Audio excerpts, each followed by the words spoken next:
Welcome to Recovery Rising, Tarot, Magic, and Spirituality for Holistic Wellness. I'm your host, Ross, a proud 39-year-old from Girard, Ohio, who embarked on a journey of sobriety starting September 2nd, 2016. My approach to recovery has been unique, adopting a Cali-sober lifestyle where I avoid alcohol and hard drugs, but include cannabis as part of my healing process. Before diving into the world of recovery, I was immersed in the culinary arts.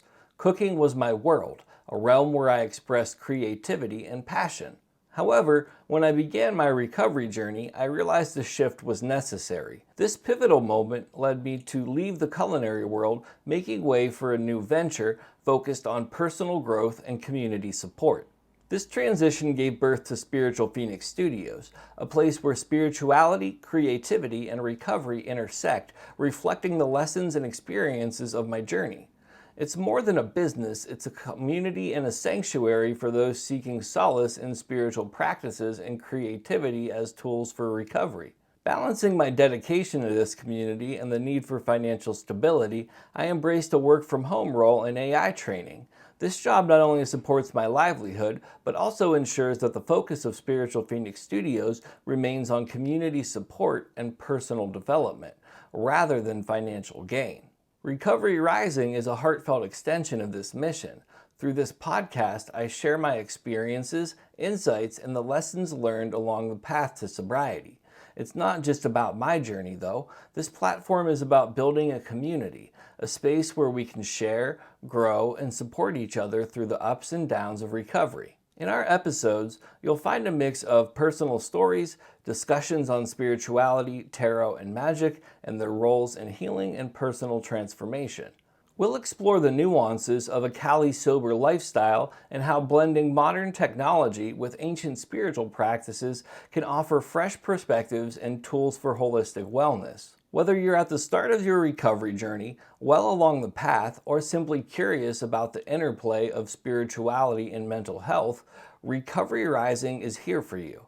Join us as we navigate the complexities of recovery, spirituality, and personal growth, forging a path towards wellness, purpose, and fulfillment. Together, we rise. My childhood memories are a tapestry of complex emotions and deep introspection. Among the earliest and most significant was the loss of my aunt to suicide.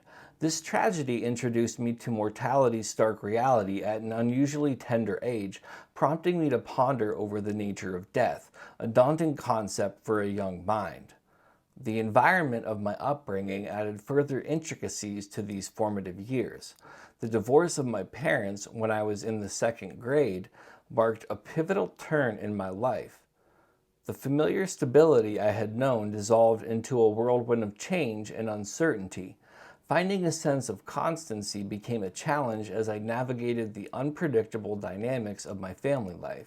A particularly poignant incident from this period was a solitary escape to a cold box in a field during winter at my dad's house. This act was more than a simple gesture of rebellion. It was a desperate plea for recognition and understanding, an attempt to find a moment of tranquility in the midst of turmoil. Accompanying this was a constant battle with insomnia, where countless nights were spent in restless contemplation, trying to quiet an endless storm of thoughts. My inner restlessness often led to sneaking out of my dad's house. Drawn to the serene quietude of the night, this search for peace, however, evolved into episodes of vandalism, marking my initial run-ins with the law. These acts weren't mere youthful misdeeds. They were outward expressions of the inner chaos I was experiencing. Substance use began to weave into my life during these troubled times. My first exposure to weed was at Thanksgiving with my cousin during the 6th grade. This experience opened the door to an apparent refuge from my internal struggles. Alcohol entered my life shortly after, introduced by my dad. In my stepfamily's circle, alcohol consumption was not only normalized, but also glamorized, significantly influencing my early perceptions and relationship with substances. These early years, scarred by loss, the upheaval of a fractured family, struggles with sleep, and initial brush-ins with the law and substance use, laid a complicated groundwork for my path ahead. They were early indicators of the more profound challenges I would face, setting the course for a journey of overcoming and self-discovery. High school years often bring their own set of challenges, but for me they were a time of significant escalation in terms of substance use and behavioral issues. I was the smart kid who struggled to find his place in the academic setting. Despite being intellectually capable, my focus was scattered and disruptive behavior became a common occurrence. The pace of my classes felt too slow, leading me to read ahead and ironically get in trouble for trying to engage with the material in my own way. At home, doing homework was a Herculean task. My mind was elsewhere, often preoccupied with thoughts that had little to do with schoolwork. Substance use became a regular part of my life by the end of 9th grade or the beginning of 10th. I remember getting blackout drunk for the first time as a freshman, an experience that ended with me sleeping behind a dumpster in the middle of February in Ohio. Blackout drinking wasn't an isolated incident, it became a pattern throughout my drinking career. It was during my junior year that the consequences of my actions started to catch up with me. My dad caught me with a pipe and weed, leading to my first stint in rehab. I jumped through the necessary hoops to complete the program, but the underlying issues remained unaddressed.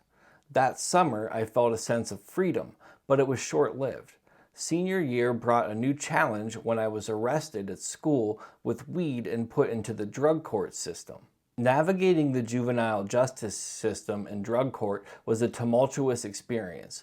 I found myself in and out of juvenile detention for dirty urine tests, turning a 9-month program into an arduous year-and-a-half journey.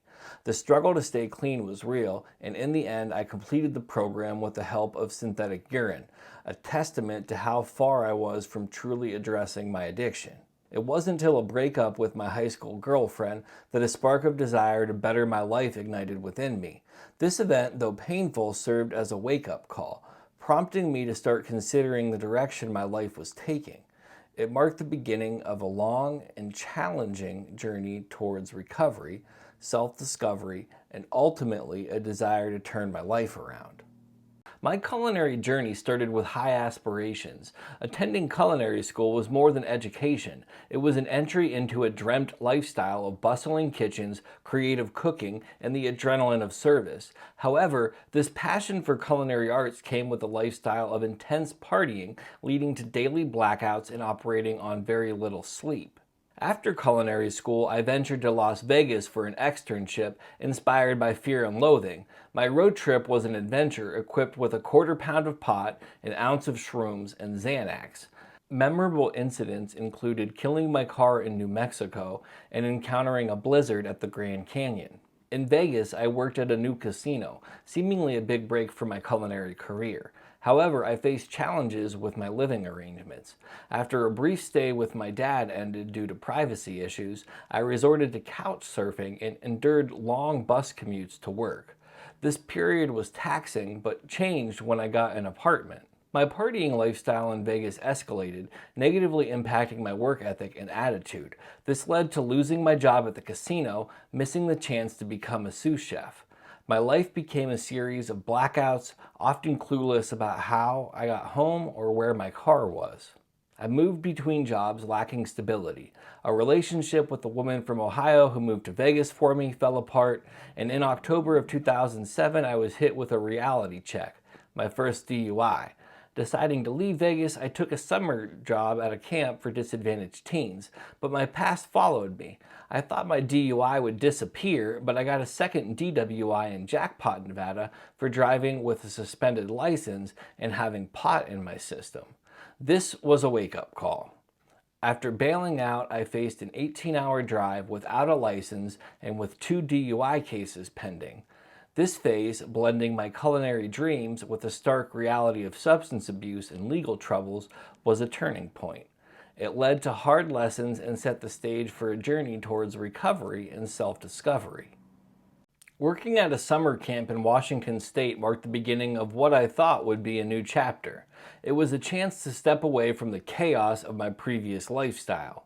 However, old habits die hard, and my drinking soon spiraled out of control, leading to isolation from my peers. As the summer progressed, conflicts arose with one of the visiting groups, and I found myself quitting the job. This decision, while impulsive, left me without a place to stay, effectively rendering me homeless once again. I spent days living in my car, a temporary solution while waiting for a former coworker from the camp to complete their tenure. Their ability to drive, thanks to a valid license, meant we could travel together. So we set off down the coast to Arcata, California, a journey fueled by the little money I had, spent mostly on weed, a guitar, and some basic necessities. Life in California, living on the beach, seemed like a romantic idea, but the reality was far from it, as late August brought colder, wetter conditions to Northern California. Survival became challenging. I tried to find work, landing a job that was less than ideal. Eventually, my mom helped me get a hotel room, but even that was a temporary fix. With limited options, I attempted to return to Vegas, but the lack of job opportunities drove me back to Ohio. Back in Ohio, I managed to save up a little money and made another brief attempt at life in Vegas, but history repeated itself, and within a month, I was back in Ohio, facing the same dead ends. It was time to confront the legal consequences of my actions. I went to court for my 2 DUIs in Nevada, resulting in house arrest, probation, and community service. This series of reboots, working at the camp, traveling, facing homelessness, and the back and forth between Ohio and Vegas was a tumultuous period. It was a cycle of attempts to start anew, each time hindered by my continued struggles with substance use and the looming legal issues. These experiences, while fraught with challenges, were pivotal in shaping my understanding of the deep-rooted issues I needed to address. It was a journey of falls and stumbles, each one teaching me valuable lessons about resilience, responsibility, and the long road to recovery. In Arcata, my life took a pivotal turn, one that would lead me towards spirituality and a deeper understanding of myself. Initially, I secured a job at a pub, a seemingly ordinary move, but one that would set the stage for extraordinary experiences. My routine involved working, staying home, and saving money, but as time went on, my drinking habits escalated. I found myself drawn to strong beers, leading to daily blackouts, a pattern that was becoming all too familiar. One such blackout led me to quit my job without even realizing it, a decision I discovered only after I sobered up. Desperate for employment, I took up work on a pot farm. However, heavy drinking paired with paranoia made that situation untenable, forcing me to leave. Returning to the pub, I begged for my old job back and was rehired as a dishwasher, a step down both in position and pay. During this time, I began to have experiences that I can only describe as spiritual and paranormal. One particularly profound incident occurred while eating hash brownies. I found myself in a surreal state, standing on the wall, watching myself sleep. Visions of hieroglyphics, the life cycle of a star and a planet, and a voice speaking of ancient secrets marked a significant shift in my perception. Following this, life returned to a semblance of normalcy for a while, but then another strange occurrence. A co-worker and I witnessed floating orange orbs, an experience that further deepened my intrigue into the unknown. Despite the heavy drinking, my regular use of shrooms started to open my eyes to the destructive nature of alcohol and cigarettes. I began to see the need for change, a realization that was clear but the path to which was not. It was during this time that I delved into reading more metaphysical and spiritual literature, exploring the works of Terence McKenna and Carlos Castaneda. This journey into spirituality wasn't just theoretical. I continued growing and consuming shrooms, seeking to heal and understand myself better. These experiences, though at times unsettling, were crucial in highlighting the destructive patterns in my life and the need for a profound change. It was a period of intense self-exploration marked by highs and lows, but ultimately leading to a realization of the importance of spirituality in my life and the dire need to alter my path. In 2010, I embarked on a journey to the Florida Keys, a move that seemed promising but quickly spiraled into familiar patterns. My time in Florida was characterized by continuous drinking, which eventually led to a period of homelessness after an impulsive decision to move to Key West during a bender. This experience in Florida was a reflection of the ongoing cycle of substance use and the challenges it brought into my life. Realizing the need for change, I moved back to California and managed to get my job back at the pub. However, falling back into old habits, I resumed drinking almost immediately. This pattern of returning to substance use, a familiar refrain in my life, continued to hinder my progress. Eventually, I moved into a house with friends, which became yet another environment for excessive drinking. The camaraderie soon turned sour, leading to a falling out and once again leaving me in a state of isolation. It was during this period of solitude that I entered into a toxic relationship, further complicating my personal struggles. During these challenges, a glimmer of hope emerged when I received a promotion at work to kitchen manager. This new responsibility brought a brief period of sobriety, but it was short-lived as I had not yet addressed the underlying issues fueling my substance use. Throughout these difficult times, I found solace in exploring metaphysical and spiritual literature. This exploration became a crucial part of my journey towards recovery. Reading the works of various authors in this field opened my eyes to different perspectives and ways of understanding myself and the world around me. It was a path of self-discovery, albeit one with many detours and setbacks. The cycle of work, substance use, and interpersonal challenges continued to be a dominant theme in my life. However, the seeds of change were being sown throughout my growing interest in spirituality and metaphysics. This period was not just about the physical relocation from Florida to California, but also a journey of inner transformation, marking the beginning of a deeper dive into the realms of spirituality as a means of recovery and self-improvement. In a period of intense job stress, a deteriorating relationship, and no coping skills outside of alcohol, I experienced a severe nervous breakdown. This episode just wasn't a mental collapse, but a profound spiritual experience, both thrilling and terrifying. It resulted in an encounter with law enforcement and a psychiatric ward stay, where I was diagnosed with bipolar 1 disorder. The delusions were extreme, yet some elements still resonate with me. After the diagnosis, I grappled with feelings of embarrassment and disorientation as I started my medication. My relationship ended, I left my job, and financial woes led me back to Ohio to live in my mom's basement. I thought this was my lowest point, but it was just the start of a more challenging journey. The next few years were a roller coaster of stability and psychosis, worsened by my inconsistent adherence to my medication. I became more isolated, drifting away from the few friends and family that I had contact with.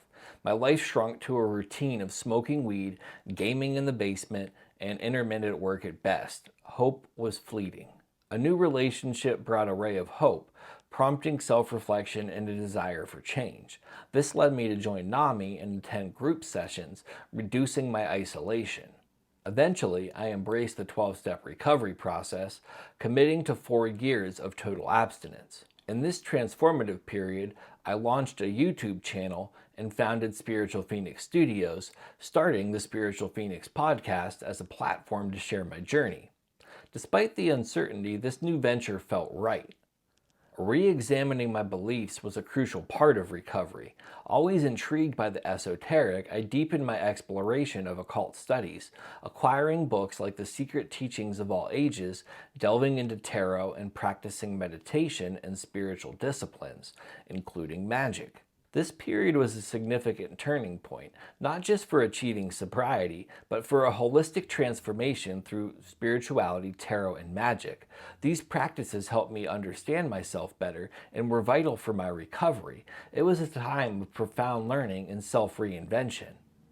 During my recovery journey, I was performing exceptionally well, leading my doctor to approve discontinuing my medications. My life was on an upward trajectory, with my recovery going strong and my business making significant progress. However, an offhand comment about possibly being autistic on a date sparked a new path of self-discovery. Subsequent research and discussions with my therapist culminated in a dual diagnosis of autism and ADHD at the age of 35. This revelation reshaped my understanding of my past challenges and brought clarity to various issues I had faced. Understanding my neurodivergence also illuminated my cannabis use. It seemed to help manage my symptoms related to those conditions. Then the COVID-19 pandemic hit, drastically changing the dynamics of 12-step meetings and leading me to reconsider my views on the program and its members. I eventually stepped away from the 12-step approach, recognizing my substance use might be more linked to autism than addiction. I introduced CBD into my regimen, noticing significant benefits, and later transitioned to THCA hemp available legally through the Farm Bill.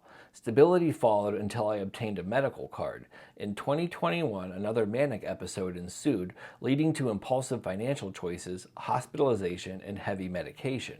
This marked a new low, a rock bottom where recovery felt out of reach. Trying to regain my footing, I briefly returned to 12-step recovery, but it exacerbated my condition. In a pivotal decision, I resumed using cannabis, which brought positive shifts. My crippling depression eased, motivation resurfaced, and I secured a job. This phase allowed me to refocus on my business. While working, I integrated my business into my standard job, effectively getting paid to develop it. This led to an important realization about my ideal clientele: people in recovery, those struggling with mental health, and the neurodivergent community. This insight inspired the creation of a Discord server, a space for community support. This journey, from being diagnosed with autism and ADHD to navigating a manic episode and redefining my purpose, has been transformative. Embracing cannabis in my recovery, adapting through the pandemic, and realigning my business focus have been integral parts of this path. It's a process of discovery, clarity, understanding my true self, and identifying the most meaningful way to contribute to a community that I deeply resonate with. Recovery Rising, Tarot, Magic, and Spirituality for Holistic Wellness is more than just a podcast. It's a journey, a community, a sanctuary. This platform is dedicated to those navigating the complex pathways of recovery, facing mental health challenges, and embracing their neurodivergence. Here we delve into the mystical realms of tarot and magic, not as mere tools of divination, but as gateways to deeper understanding and healing. We explore spirituality in its myriad forms, recognizing its profound impact on mental wellness, especially for those in the throes of recovery. The goal of this podcast is to offer support and insight in a sense of belonging. Whether you're newly embarking on your recovery journey, have been on this path for years, or are simply interested in the intersection of spirituality and mental health, this space is for you. It's a platform where stories are shared, lessons are learned, and growth is celebrated. Each episode is an invitation to join a community of like-minded individuals who understand the struggles, appreciate the triumphs, and support each other through the ups and downs. This is not just about listening to a podcast. It's about becoming a part of a movement, a collective of souls seeking wellness, understanding, and transformation. I welcome you to be part of this journey, to engage with the content, share your experiences, and grow with us. Together, we can navigate the challenges of recovery, mental health, and embracing our true selves. In this community, you're not alone. Your struggles, your victories, and your journey matter. So I invite you to join us at Recovery Rising. Tune in, engage, and become part of a community that's rising together, embracing tarot, magic, and spirituality as powerful allies on our journey towards mental wellness and recovery. Let's walk this path together, supporting each other on every step of the way. If you like what you've heard, join our Discord server. The link is in the podcast description. Have a blessed day. Peace.